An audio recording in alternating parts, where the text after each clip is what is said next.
बिस्मिल्लाहिर्रहमानिर्रहीम। अस्सलाम वालेकुम। जो मैं आपको रेसिपी दे रही हूँ उसका नाम है गाजर की बर्फ़ी। और इसके लिए जिन चीज़ों की ज़रूरत है मैं आपको बताती हूँ कि मैंने इसके लिए क्या क्या लिया है। गाजर ली है 250 ग्राम और उसको बारीक तरफ से कद्दूकश कर लिया है। आधा कप दूध, 25 ग्राम बेसन, 25 ग्राम, आधा कप चीनी, 50 ग्राम घी और बादाम कटे हुए। अब मैं आपको बताती हूँ कि मैं ये कैसे तैयार करना है। मैं गाजर को और दूध को पकने के लिए इन दोनों को रख देती हूँ।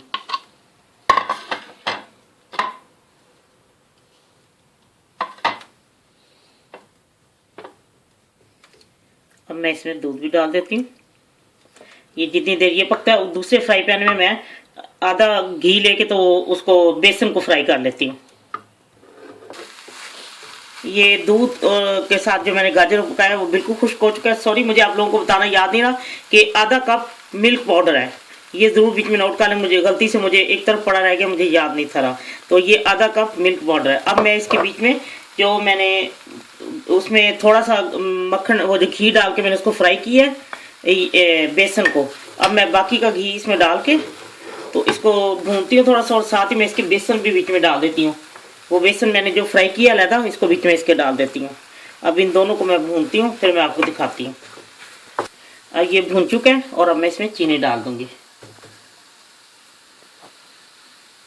अब ये जैसे चीनी का पानी खुश्क होता है मैं आपको दिखाती हूँ। चीनी अपना पानी छोड़ देगा तो सारा कुछ ये अभी हो जाएगा, तो मैं आपको दिखाती हूँ। चलो, पानी सारा खुश्क हो गया चीनी का, और अब मैं इसमें बादाम डाल के और मिल्क पाउडर डाल के मिक्स करके तो मैं इसको उतार के तो आपको डिश आउट करके दिखाती हूँ।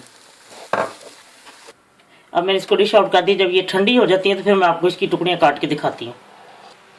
लीजिए, गाजर की बर्फ़ी तैयार है। बस ये ख्याल रखें कि जब आपने उसका पानी खुश्क हो जाए ना चीनी का बिल्कुल, फिर आपने खुश्क दूध डाल के मिक्स करके इसको डिश आउट कर देना है, और ठंडा हो जाए तब टुकड़ियाँ काटें। इंशाल्लाह आपको बहुत पसंद आएगी।